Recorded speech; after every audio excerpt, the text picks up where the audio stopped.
ಇವತ್ತು ಬೀದಿ ವ್ಯಾಪಾರಿಯಿಂದ ಹಿಡಿದು 5 ಸ್ಟಾರ್ ಹೋಟೆಲ್ವರೆಗೂ ಹೋಗುವಂತಹ ವ್ಯಕ್ತಿಗಳಲ್ಲಿ ಚಿಲ್ಲರೆ ದುಡ್ಡು ಕಾಣೋದು ತುಂಬ ಕಡಿಮೆ. ಇವತ್ತು ಹೆಚ್ಚು ಜನ ಪರ್ಸ್ಗಳನ್ನೇ ಇಟ್ಕೊತಾ ಇಲ್ಲ. ಕೇವಲ ಮೊಬೈಲ್ ಇದ್ದರೆ ಸಾಕು, ಎಲ್ಲಿ ಬೇಕಾದರೂ ಹೇಗೆ ಬೇಕಾದರೂ ಖರ್ಚು ಮಾಡಬಹುದು ಅನ್ನುವ ತಂತ್ರಜ್ಞಾನ ನಮ್ಮ ಭಾರತದಲ್ಲಿ ಹುಟ್ಟಿಕೊಂಡಿದೆ. ಅದುವೇ UPI ಅಥವಾ ನೀವು QR ಕೋಡ್ ಮೂಲಕ ಏನನ್ನಾದರೂ ಪಡೆಯಲು ಸ್ಕ್ಯಾನ್ ಮಾಡಿದರೆ ಸಾಕು, ದುಡ್ಡನ್ನು ನೀವು ಟ್ರಾನ್ಸ್ಫರ್ ಮಾಡಬಹುದು, ವಸ್ತುಗಳನ್ನು ಖರೀದಿ ಮಾಡಬಹುದು ಅಥವಾ ಕೊಡಬಹುದಾಗಿದೆ. ಇದನ್ನೇ ನಾವು UPI ಅಂತ ಕರೆಯುತ್ತೇವೆ. ಇದು ಭಾರತದ ಡಿಜಿಟಲ್ ಕ್ರಾಂತಿ ಅಂತಲೇ ಹೇಳಬಹುದು. ಯೂನಿಫೈಡ್ ಪೇಮೆಂಟ್ ಇಂಟರ್ಫೇಸ್ ಅಥವಾ UPI ಭಾರತವು ಜಗತ್ತಿಗೆ ನೀಡಿದಂತಹ ಒಂದು ಅತ್ಯಂತ ತಾಂತ್ರಿಕ ಕೊಡುಗೆಯಾಗಿದೆ. 2016ರಲ್ಲಿ national payment corporation of India NPCI ಇದನ್ನ ಅಭಿವೃದ್ಧಿಪಡಿಸಿತ್ತು. ಇದು ಬೀದಿಯ ವ್ಯಾಪಾರಿಗಳಿಂದ ಹಿಡಿದು ದೊಡ್ಡ ದೊಡ್ಡ ಮಾಲ್ಗಳವರೆಗೆ QR ಕೋಡ್ ಸ್ಕ್ಯಾನ್ ಮಾಡುವ ಮೂಲಕ ಹಣ ಪಾವತಿಸುವ ಒಂದು ಸಾಮಾನ್ಯ ಪ್ರಕ್ರಿಯೆಯಾಗಿದೆ. ಇದರ ಪ್ರಮುಖ ವಿಶಿಷ್ಟತೆ ಏನೆಂದರೆ ಸರಳತೆ. ಕೇವಲ ಒಂದು ಮೊಬೈಲ್ ಸಂಖ್ಯೆ ಅಥವಾ UPI ID ಇದ್ದರೆ ಸಾಕು, ದಿನದ 24 ಗಂಟೆಯೂ ತಕ್ಷಣವೇ ಹಣವನ್ನು ವರ್ಗಾವಣೆ ಮಾಡಬಹುದಾಗಿದೆ. ಬ್ಯಾಂಕ್ ಖಾತೆ ಸಂಖ್ಯೆ ಅಥವಾ IFSC ಕೋಡ್ ಸಹಿತ ಬೇಕಾಗಿಲ್ಲ. ಇದು ನಗದು ರಹಿತ ವ್ಯವಹಾರವನ್ನು ಪ್ರೋತ್ಸಾಹಿಸುತ್ತದೆ, ಪಾರದರ್ಶಕತೆಯನ್ನು ಹೆಚ್ಚಿಸುತ್ತದೆ. ಇಂದು ಇದೇ ಕಾರಣ ಭಾರತವು ಜಾಗತಿಕವಾಗಿ ಡಿಜಿಟಲ್ ಪಾವತಿಯಲ್ಲಿ ಮೊದಲ ಸ್ಥಾನದಲ್ಲಿದೆ. ಇದಕ್ಕೆ ಮುಖ್ಯ ಕಾರಣ ನಮ್ಮ ಪ್ರಧಾನಮಂತ್ರಿ ಮೋದಿ ಅಂತಲೇ ಹೇಳಬಹುದು. ಹೀಗಾಗಿ ಇವತ್ತು ಎಷ್ಟೋ ಜನ ದುಡ್ಡನ್ನ ಅಂದರೆ ಕ್ಯಾಶ್ ಅನ್ನ, ಕರೆನ್ಸಿಯನ್ನ ತಮ್ಮ ಜೇಬಿನಲ್ಲಿ ಇಟ್ಟುಕೊಳ್ಳುತ್ತಿಲ್ಲ. ಇದರಿಂದ ಭಾರತಕ್ಕೆ ಹಾಗೂ ನಮ್ಮ ಸರ್ಕಾರಕ್ಕೆ ಹಣ ಉಳಿಯುತ್ತಿದೆ. ಅಂದರೆ ರೂಪಾಯಿ ಅಂದರೆ ನೋಟನ್ನ ಪ್ರಿಂಟ್ ಮಾಡಲು ಕೂಡ ದುಡ್ಡು ಖರ್ಚಾಗುತ್ತದೆ. ಆ ಖರ್ಚು ಈಗ ಉಳಿಯುತ್ತಿದೆ. ಮುಂದೊಂದು ದಿನ ಈ ನೋಟುಗಳೇ ನಾವು ಕಾಣದೇ ಇರಬಹುದು. ಆದರೆ ಈ ನೋಟುಗಳು ನಮ್ಮ ದೇಶದಲ್ಲಿ ತಯಾರಾಗುತ್ತವೆ. ಒಂದು ನೋಟು ತಯಾರು ಮಾಡಲು ಎಷ್ಟು ದುಡ್ಡು ಬೇಕಾಗುತ್ತದೆ, ಆ ನೋಟುಗಳು ಎಲ್ಲಿ ತಯಾರಾಗುತ್ತವೆ, ಹೇಗೆ ತಯಾರಾಗುತ್ತವೆ, ಈ ಎಲ್ಲ ಕುತೂಹಲ ಮಾಹಿತಿ ಒಂದೊಂದಾಗಿ ಈಗ ತಿಳಿದುಕೊಳ್ಳೋಣ. ಭಾರತದಲ್ಲಿ ಮೊಟ್ಟ ಮೊದಲ ಬಾರಿಗೆ ಕಾಗದದ ನೋಟುಗಳನ್ನು 18ನೇ ಶತಮಾನದಲ್ಲಿ ಪರಿಚಯಿಸಲಾಯಿತು. ದಿ ಬ್ಯಾಂಕ್ ಆಫ್ ಹಿಂದೂಸ್ತಾನ್ ಹಾಗೂ ಜನರಲ್ ಬ್ಯಾಂಕ್ ಆಫ್ ಬೆಂಗಾಲ್, ಈ ಎರಡು ಬ್ಯಾಂಕ್ಗಳು ಮೊಟ್ಟ ಮೊದಲ ಬಾರಿಗೆ ಕಾಗದದ ನೋಟುಗಳನ್ನು ಭಾರತಕ್ಕೆ ಪರಿಚಯಿಸುತ್ತವೆ. ಭಾರತದ ಅರ್ಥವ್ಯವಸ್ಥೆಯಲ್ಲಿ ಹೊಸ ಕ್ರಾಂತಿಯನ್ನು ತಂದಿದ್ದವು. ಹಾಗೆಯೇ ಭಾರತದಲ್ಲಿ ಬಳಸುವಂತಹ ನೋಟುಗಳನ್ನು ಮೊಟ್ಟ ಮೊದಲ ಬಾರಿಗೆ ರೂಪಾಯಿ ಎಂದು ಕೂಡ ಕರೆಯಲಾಯಿತು. ಭಾರತದಲ್ಲಿ ಕರೆನ್ಸಿಯನ್ನು ನೋಟು ಹಾಗೂ ನಾಣ್ಯಗಳ ಮೂಲಕ ಬಳಸಲಾಗುತ್ತದೆ.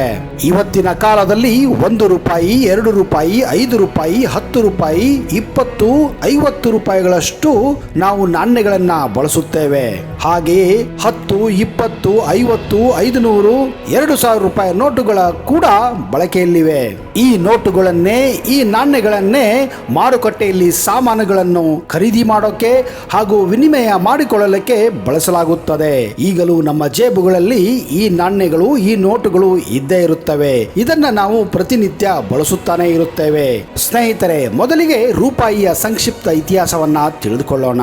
ಮೊಟ್ಟ ಮೊದಲ ಬಾರಿಗೆ ಕಾಗದದ ನೋಟುಗಳನ್ನ 1862ರಲ್ಲಿ ಬ್ರಿಟಿಷ್ ಸರ್ಕಾರ ಬ್ರಿಟನ್ನಿನ ಕಂಪನಿಗೆ ನೋಟುಗಳನ್ನು ತಯಾರು ಮಾಡಲು ಅನುಮತಿ ಕೊಡುತ್ತದೆ. 1920ರವರೆಗೂ ಭಾರತದಲ್ಲಿ ಚಲಾವಣೆಯಾಗುತ್ತಿದ್ದಂತಹ ಕಾಗದದ ನೋಟುಗಳು ಇದೇ ಬ್ರಿಟಿಷ್ ಕಂಪನಿ ಬ್ರಿಟನ್ನಿನಲ್ಲಿ ಎಲ್ಲ ನೋಟುಗಳು ಪ್ರಿಂಟ್ ಆಗುತ್ತಿದ್ದವು. ಮೊಟ್ಟ ಮೊದಲ ಬಾರಿಗೆ 1926ರಲ್ಲಿ ಮಹಾರಾಷ್ಟ್ರ ರಾಜ್ಯದ ನಾಸಿಕ್ನಲ್ಲಿ ಮೊಟ್ಟ ಮೊದಲ ಬಾರಿಗೆ ಭಾರತದ ರೂಪಾಯಿ ನೋಟುಗಳನ್ನು ಪ್ರಿಂಟ್ ಮಾಡಲು ಪ್ರಾರಂಭಿಸಲಾಗಿತ್ತು.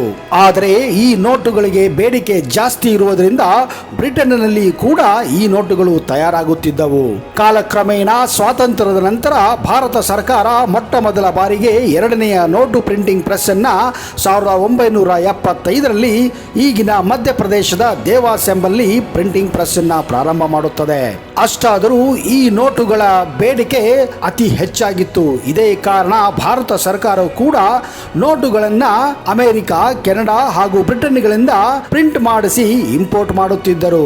ಕಾಲಕ್ರಮೇಣ ಈ ನೋಟುಗಳ ಬಳಕೆ ಜಾಸ್ತಿ ಆಗುತ್ತಿದ್ದಂತೆ ಭಾರತ ಸರ್ಕಾರ 1999ರಲ್ಲಿ ಕರ್ನಾಟಕದ ಮೈಸೂರಿನಲ್ಲಿ 3ನೆಯ ನೋಟುಗಳ ಪ್ರಿಂಟಿಂಗ್ ಪ್ರೆಸ್ ಅನ್ನ ಪ್ರಾರಂಭ ಮಾಡುತ್ತದೆ.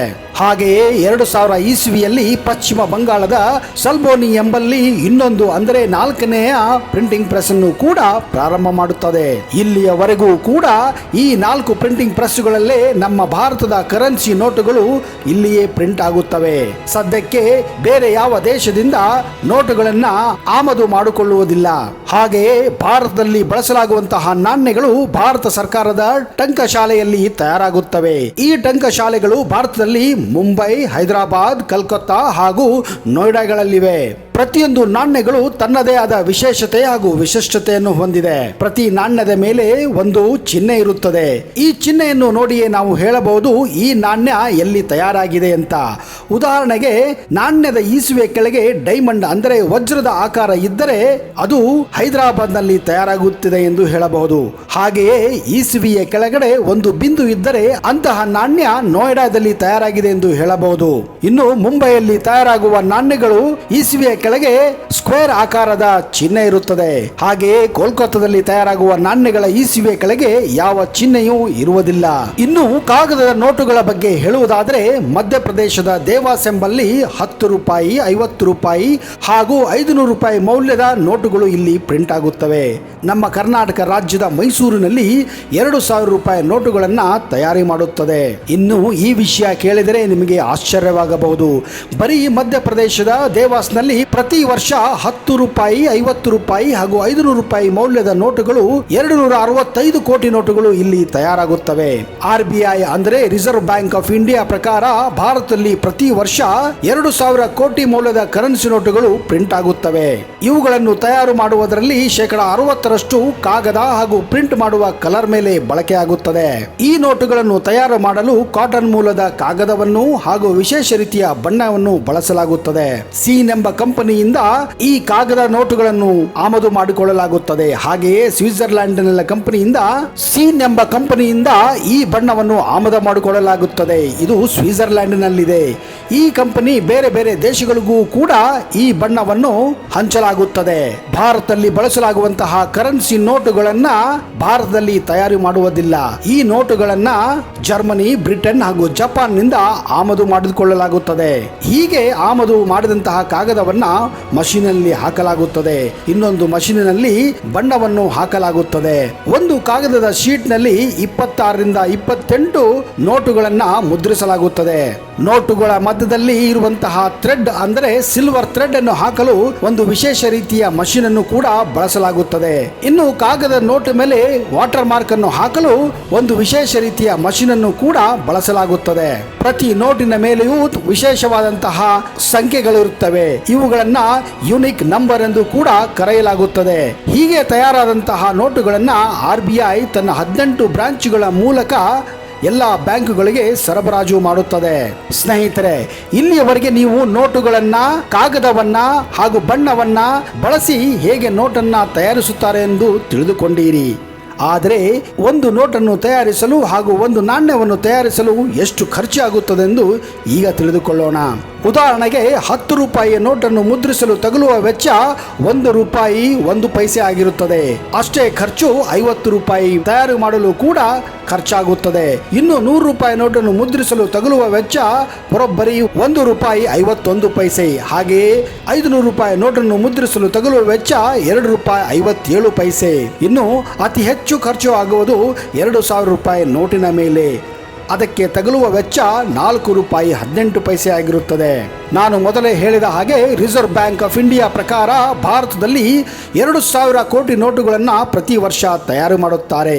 ಹಾಗೆಯೇ 50 ಲಕ್ಷ ನೋಟುಗಳನ್ನು ಹಾಳು ಮಾಡುತ್ತಾರೆ. ಸ್ನೇಹಿತರೆ, ಇದೇ ತರ ನೋಟುಗಳ ಮುದ್ರಣಕ್ಕೆ ಖರ್ಚು ಜಾಸ್ತಿ ಆಗುತ್ತಾನೆ ಇದೆ. ಮುಂದೆ ನಮ್ಮ ದೇಶದ ಆರ್ಥಿಕ ಸ್ಥಿತಿ ಕೆಟ್ಟದಾಗುತ್ತಿದೆ. ಇದೇ ಕಾರಣ ನಮ್ಮ ಪ್ರಧಾನ ಮಂತ್ರಿಗಳು ಪದೇ ಪದೇ ನೋಟುಗಳ ಬಳಕೆಯನ್ನು ಕಡಿಮೆ ಮಾಡಿ ಆದಷ್ಟು ವ್ಯವಹಾರವನ್ನ ಡಿಜಿಟಲ್ ಮೂಲಕ ಮಾಡಿಕೊಳ್ಳಿ ಎನ್ನುತ್ತಿದ್ದಾರೆ. ಹೀಗೆ ಮಾಡುವುದರಿಂದ ನೋಟುಗಳ ಮೇಲೆ ಖರ್ಚಾಗುವ ವೆಚ್ಚವನ್ನು ನಾವು ಕಡಿಮೆ ಮಾಡಬಹುದು. ಇದರ ಬಗ್ಗೆ ನಿಮ್ಮ ಅನಿಸಿಕೆಯನ್ನ ಕಮೆಂಟ್ ಬಾಕ್ಸ್ ಅಲ್ಲಿ ದಯವಿಟ್ಟು ಹಾಕಿ.